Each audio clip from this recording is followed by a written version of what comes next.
ubwo uyu munsi mvuze ko ngewe nzi igihe nzapfira ntabwo naba mbeshye, kuko ubwo umunsi nahindukiye nyine ushobora kugira amafaranga menshi muri nose ariko ntago azagura urupfu. Nubwo wagira ya mirenge ka mirenge ntashobora kugura urupfu. Rero nimba tuzi neza ko urupfu rubaho, tuba tugomba kumenya ngo ese turi gukora ngo hazapfa umubiri harokoka ubugingo, cyangwa turi gukora ngo hazapfe n'umurupfane n'ubugingo. Tugize nk'ibyago bukira nta muntu ukijijwe, si yahita irangira. Umunsi umwe wonyine bwije nta muntu ukijijwe, ubwo isi yahita irangira.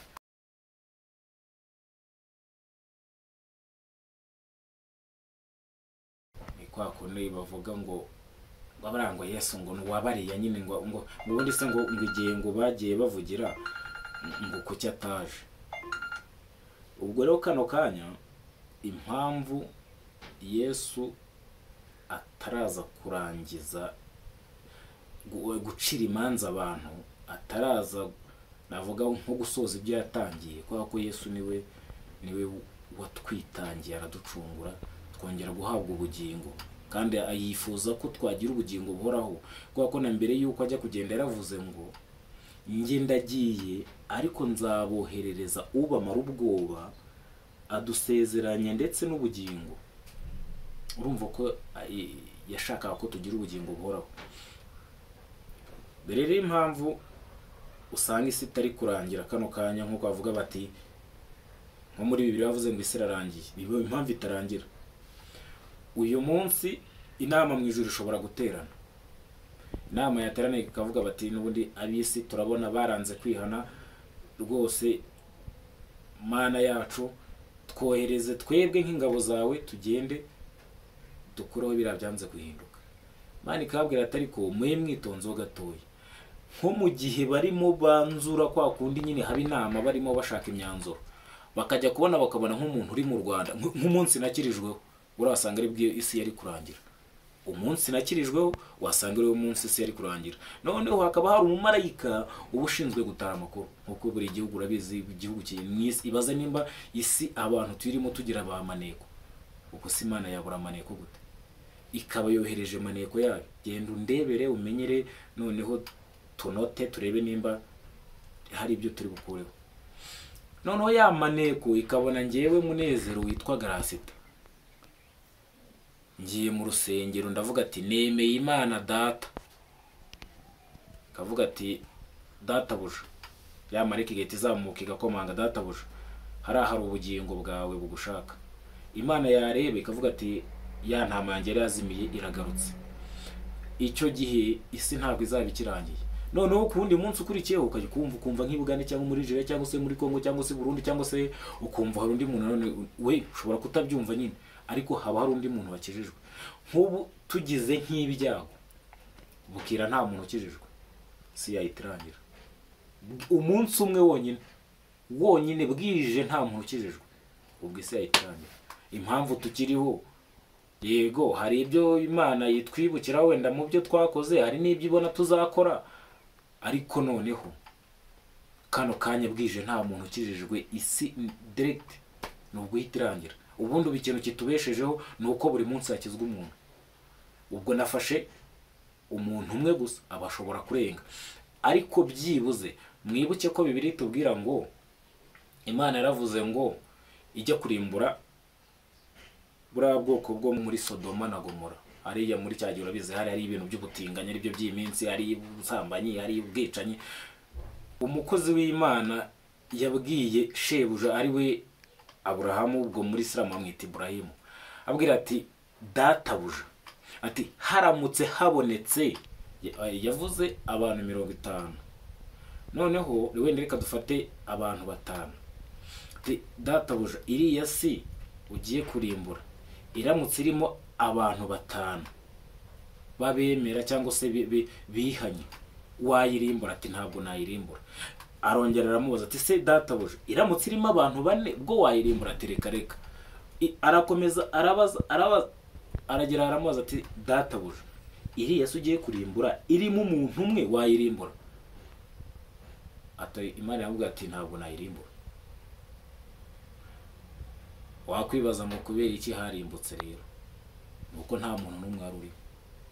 Impamvu harimbutse, habuzemo n'uyu n'umwe. Rero ibyo bihuze n'uyu munsi, bwije nta muntu ukijijwe. Ubwo bwije ntawe ukijijwe, ewana ni ukujya kubona so bibiri ibyo tubwira ko hari abantu banizwe n'ubutaka, kubera ko urabona hari ukuntu urugero twe dutanga gasopo kabwira wenda nk'umwana cyangwa se uri mukavuga uti kiriya kintu wapi, cyangwa se urugero ushobora kujya wenda reka dufate urugero rw'ahantu hari abasirikare, ushobora kujya kwinjira mu kigo cya gisirikare utari umusirikare, ntabwo byemewe, urumva ntibyemewe. Rero hari ukuntu Imana iduha gasopo ntitubimenye, ariko kubera ko ari inyimbabazi n'inyimpuhwe nuko havuka wa muntu agakizwa, tukabyungukiramo natwe abanyabyaha. Uyu munsi rero hari ahantu hano ngira ngo duse naho tujyanamo neza, noneho uwumva hari wenda hari nk'inyunganizi yaduha nabyo turabyemera, ariko ikintu nshaka numva nanababwira, ikintu mbese ndi kubisabira, amaso yacu tuyahange Imana yo mu ijuru, tuyibwire, tuyitakire, tuyibwire, kuko yaravuze ngo nusaba uzahabwa, nukomanga ukingurirwe. Ariko uyu munsi byose nta na kimwe dukora, ahubwo twaricare turatimaza, turavuga tuti ese umuntu arabyuka akajya gukora, ariko washaka umugisha w'Imana ugashaka ngo ugusange mu businzi, umugisha w'Imana ugusange mu bujura, umugisha w'Imana ugusange mu manyanga, umugisha w'Imana ugusange muri bya bibi byose. Ntago Imana izaguha umugisha uri mu bibi, Imana ntizaguha umugisha uri mu bujura. Aho hari umuntu twigeze kuganira, bambwira ati ariko tibura nk'abantu basenga, kubera iki habamo abakene kandi basenga Imana, ariko ugasanga abantu badasenga bafite no ku mafaranga. Mu by'ukuri buri ikintu namaze kubona abantu ukuntu tumeze,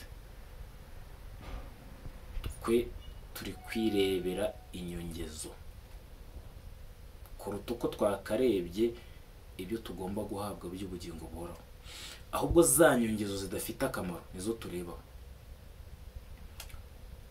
Ushobora kugira amafaranga menshi muri nose, ariko ntago azagura urupfu. Nubwo wagira ya mirenge ka mirenge, ntashobora kugura urupfu. Rero nimba tuzi neza ko urupfu rubaho, tuba tugomba kumenya ngo ese turi gukora ngo hazapfa umubiri harokoka ubugingo, cyangwa turi gukora ngo hazapfe n'umurupfane n'ubugingo. Uyu munsi njyewe ndimo ndasaba Imana ngo niharamuka hapfuye n'umubiri, ubugingo buzabe buzima, izantabarira ubugingo. Nicyo cyonyine njyewe ubu mbona mbere ho gatoya nko mu minsi ishize, Imana yakoresheje umuntu, nshobora kubabwira mukumva ari nk'ubusazi. Imana yakoresheje umuntu, ubu ngi kano kanya nshobora kukubwira ko nzi igihe nzapfira, ariko ntabwo wapfa kubyumva. Utigute rero, bivuga ngo kumenya igihe uzapfira ntago ari ikindi. Hari aho narindi mu bibi, noneho Imana yakoresheje umuntu, umukozi wayo, arambwira ati Imana irambwiye ngo korera Imana, kubera ko aho uvuye kwa Satani asigaye akubita urutoki ku rundi. Arambwira ati nuramuka usubiye inyuma gato ugakebuka ukareba inyuma, Satani azahita gutwara kandi ubwo azaba kwisha.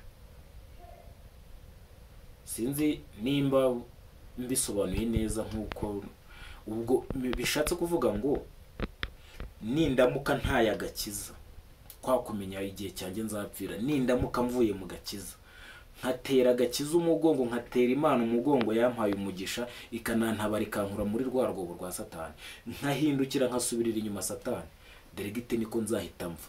Ubwo urumva ko umunsi wanjye wo gupfa rero ntutekereze ngo n'ejo cyangwa ejo bundi. Uwo munsi nzabikoreraho mpindukira, uwo ni wo munsi wanjye namenye ko wo kuzapfiraho.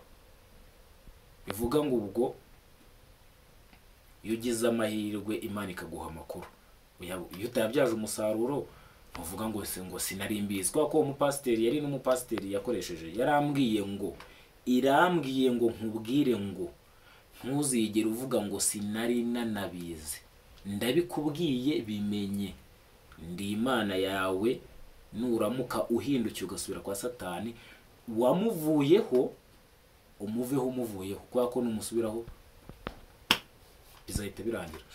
Ubwo uyu munsi mvuze ko ngewe nzi igihe nzapfira ntabwo naba mbeshye, kwa ko ubwo munsi nahindukiye nyine ngo nzaba nemeje nyine nahisemo nyine, iyo umuntu ahisemo ahitamo. Ubwo rero hari ahantu hano nagira ngo tujyane, hari umurongo nagira ngo tuvugeho nanone uri muri ya ndirimbo ya 433. Haravuga ngo ubwo uri umunyabwenge bwinshi byose uzi no kubigenzura, kuyobewe iby'umusaraba bikuvuye iki? Uri umunyabwenge bwinshi, warize, ufite za masters, ufite zaki, byose uzi kubigenzura nyine. Hari ibiri mu minzani, hari ibiri mu bitabo, hari ibiri mbese byose byo tubona n'ibyo tutabona, byose ari ibyo wahishe nyine tutabona uzi kugenzura. Ariko ku bugingo bwawe bugucitse bikumariye iki? Ku munsi w'imperuka kugiye mu muriro bikumariye iki? Ku munsi w'amakuba kuri gutaka ntutabarwe bikumariye iki? Ku munsi wo kugeragezwa kwawe kuzataka ijwi ntirizamuke bikumariye iki? Tekereza uyu munsi ku mubiri, ku bugingo.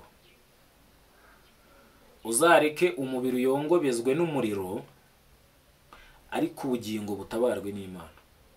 Kubera ko uko umuriro uzaba uri gutwika wa mubiri ugashonga, nk'uko ushobora gufata ishashwe yitwika igashonga, bizaba ari mbese uzaba uri nko kuvuka bundi bushya kugira ngo uhabwe ubugingo buhoraho. Ariko nuba wowe utaremera, ukaba udahamya Yezu Kristo nk'umwana w'Imana, ukaba utamuhamya nk'umukiza wawe, nk'umucunguzi wagupfiriye, ubwo aho ngaho n'ubundi